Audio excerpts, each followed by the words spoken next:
गाडीतून जाई मुंबईला नवीन जोडपे, बोगदा तो आला गुडूप अंधार, घाबरली बाला, घट्ट मिठी मारे आणि शेजारी. त्यांच्या चोरट्या प्रेमाचा पत्ता कोणाला नव्हता. एका कोर्ट्याने केला साऱ्या जगात बोबाटा. जिन्यावर अंधारात धाईने ती आत गेली. केस चुंबायला गेलो, आले गंगावन हात. माये, तुला वाहण्यासाठी आणलेल्या मुठीतल्या कविता सरत आल्या, पण साठा अजून एक ओळीनही हल्ला नाही. मर्यादा कवितांची नाही, माझ्या मुठीची. शांताबाई शेळकेने रंगवलेला मराठमोळा प्रतिभाव अस्सल आणि जरता येतो. उभ्या चढाचा अवघड घाट, घाटाला पायऱ्या 360, वळत चालली वाकडी वाट, डचमळ करताय पाणी, दुडीची खेप मी नेऊ कशी, भरल्या बाजारी मी जाऊ कशी. मोत्यांची चुंबळ सोन्याचा माठ, भरलंय पाणी काठोकाठ, अवती भवती गर्दी दाट, मी तर गर्दी भ्यायला पुरती, जपून मला मी ठेवू कशी, भरल्या बाजारी जाऊ कशी.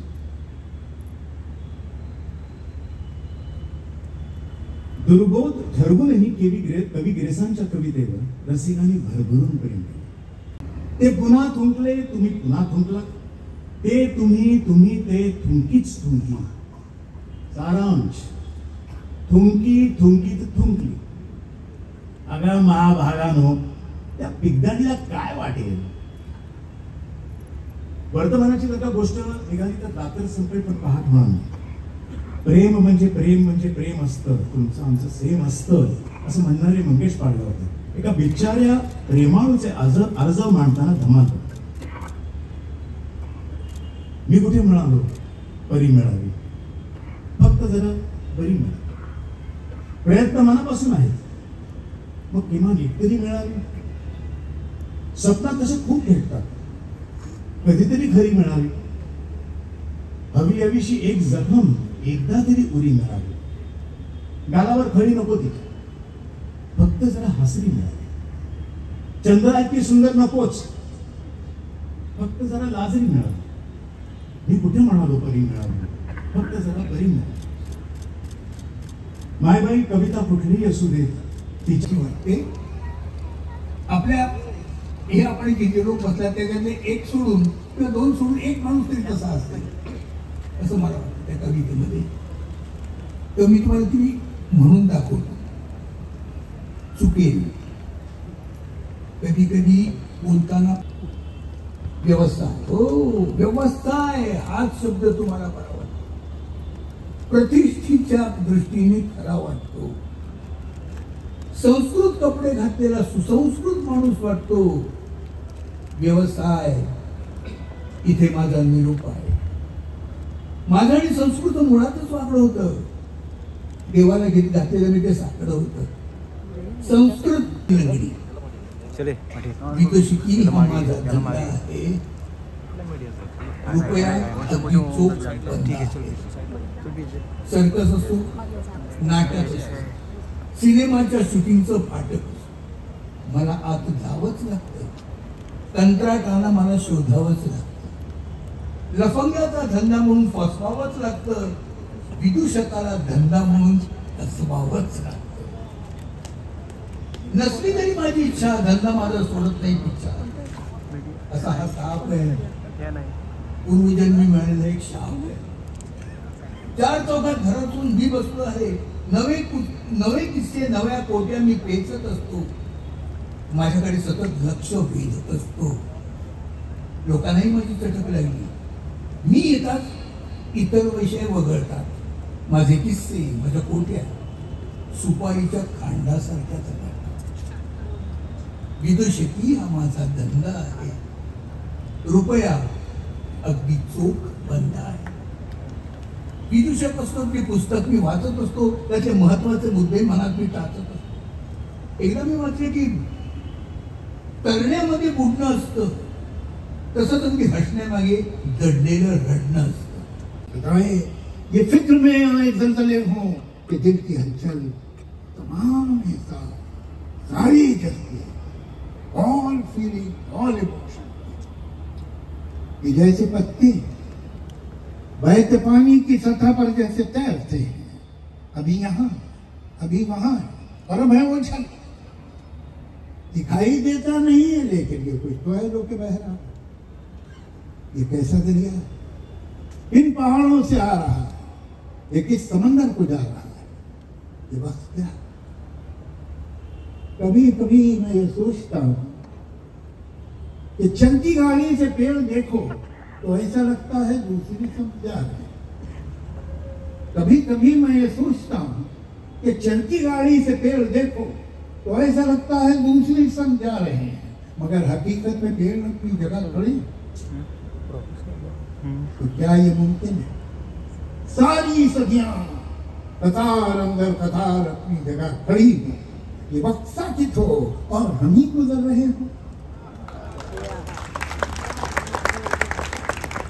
इस एक लम्हे में सारे लम्हे, तमाम सदियां छुपी हुई हो, न कोई आइंदा न गुज़िश्ता।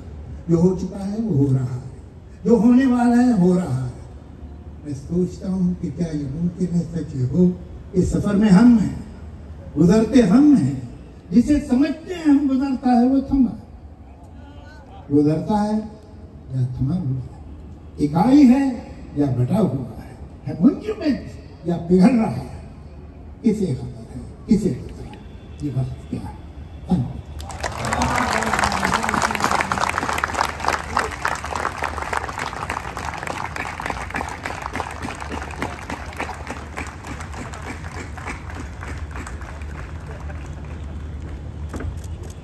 एम व्हेरी सॉरी, पण जावेद साहेबांनी एक जे मराठा या दैनिकाच्या इन्सेप्शन बद्दल सांगितलं ते मला सांगायचं की ती घटना इथे घडली. इट हॅपन हिअर, ह्या शिवतीर्थावर, शिवाजी पार्क आपण जिथे आहोत तिथे घडली ही घटना. आणि प्रबोधन राज साहेबांचे आजोबा उपस्थित होते मंचावर आणि सेनापती बापटांनी सांगितलं की एक दैनिकाची जरूर आहे संयुक्त महाराष्ट्राच्या लढ्यात, आणि अत्रे साहेबांनी ती चॅलेंज घेतली आणि त्याबद्दल जावेद साहेब इथे बोलले. फार महत्वाची गोष्ट आहे. काय भाग्य आहे आमचं तुमचं सुद्धा की आपण जावेद अख्तर साहेबांना आज एवढं जवळून एवढं मनापासून ऐकलं. त्यांनी फार शुद्ध भाषा.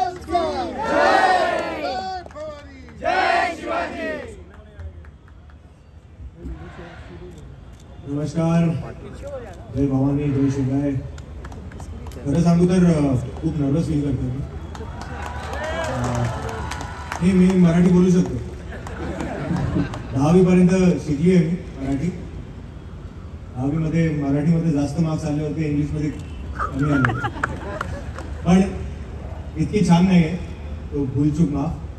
पण जावेद साहब के बाद यहाँ पे आना, ये पण मराठी में कविता पढ़ना, मतलब मेरे जिंदगी का सबसे नर्वस मोमेंट है ये. सो प्लीज मुझे माफ करना. नॉन महाराष्ट्रियन होकर जिसकी पैदाइश महाराष्ट्र में हुई हो, जिसकी शिक्षा महाराष्ट्र में हुई है, जो काम महाराष्ट्र में करता है, उसका आज इस मंच पर होना शिवाजी पार्क पर मराठी भाषा दिवस पर मेरे लिए बहुत मान की बात है. और खरंच खूब धन्यवाद राज ठाकरे सर मुझे मान देने के लिए. मैं यहाँ बैठा था और सभी कविताएं पढ़ रहे थे, तो आशा मैम बैठी थी वहाँ पे. उन्होंने बहुत ही डर के साथ मेरी तरफ देखा और मुझसे पूछा, तुम भी कविता पढ़ोगे? मैंने कहा हाँ. मराठी मध्ये? मैंने कहा हाँ. आशा मैम म्हटले तौबा तौबा. कोशिश करूंगा मैम.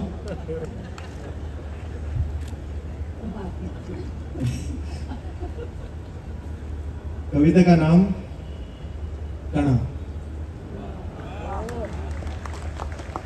और सच बताऊं तो जब राज ठाकरे सर ने मुझे कहा कि कविता पढ़नी है मराठी में, मैंने पूछा कौन सी कविता सर? उनका कुसुमाग्रज की कविता है कणा. उनका सर आई एम सॉरी पर कणा का मतलब क्या होता? उन्होंने कहा स्पाइन. छावा ये चित्रपट करके मुझे उस वर्ड का मतलब समझा.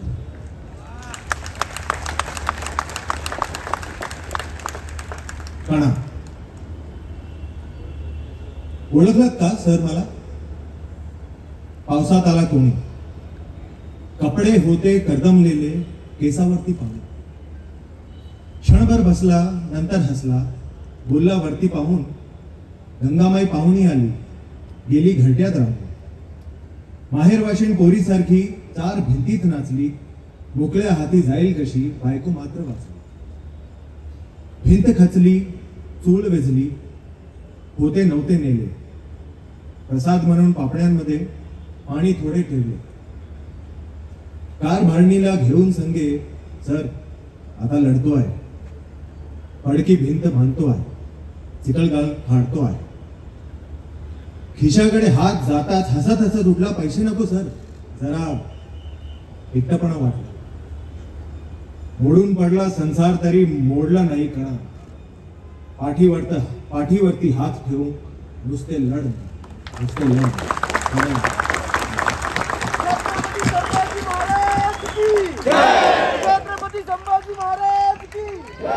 आजचा कार्यक्रम इतका विलक्षण आहे. वेगवेगळ्या क्षेत्रातील माणसं येऊन आपल्यासाठी मराठी भाषेमध्ये कविता सादर करतायत. कोणी अमराठी आहे, कोणी मराठी भाषेमध्ये काम करत नाही, कोणी कलाकार आहे, पण ही सगळी माणसं मराठी भाषेतल्या कविता सादर करतायत.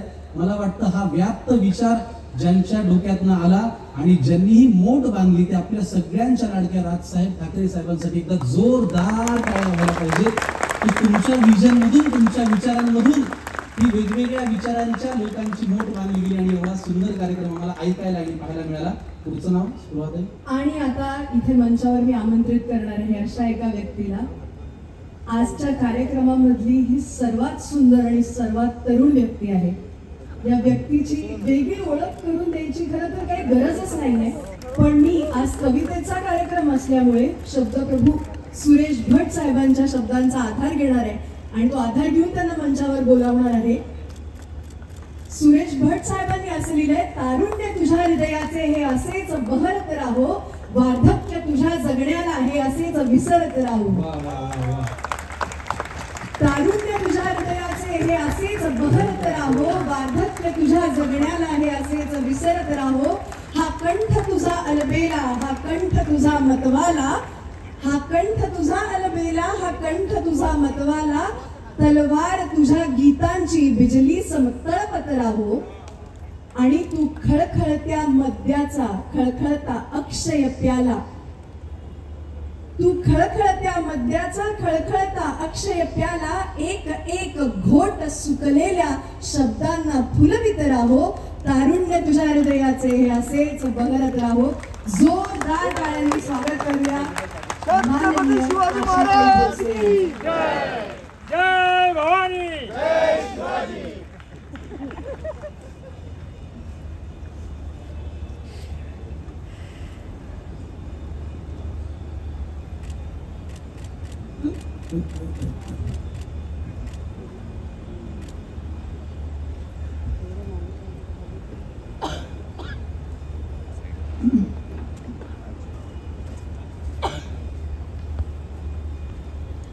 नमस्कार. बरोबर आहे? नमस्कार. नमस्कार. पाठी बसलेल्या सर्व मान्यवर लोकांना माझा प्रणाम. मला नावं लक्षात राहत नाही, नातवांची नावं पण इकडं तिकडं होतात, तर ह्या लोकांची नावं बहुतेक मला घेता येणार नाही, म्हणून मी मान्यवर लोकांना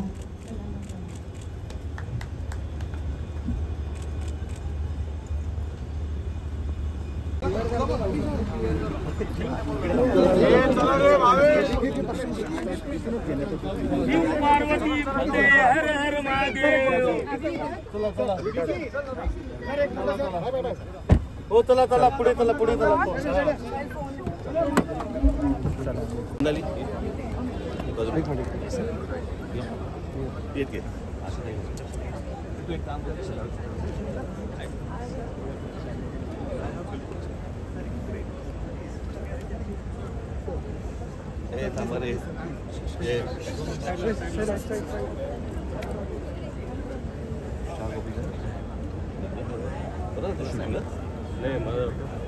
सध्याच्या शूटचं हे कॉल आहे. Okay thank you. भेटतो. दादा एक फोटो दादा एक लवकर पुढे चालू. चला आत नाही जा. 2 मिनिटं. एक मिनिट दादा प्लीज एक फोटो. एकच फोटो. आम्ही तुमचे अरे एक फोटो.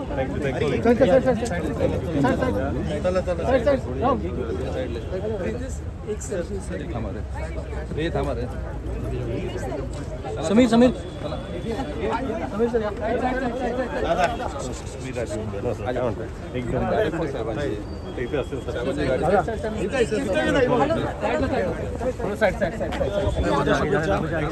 फोटो ले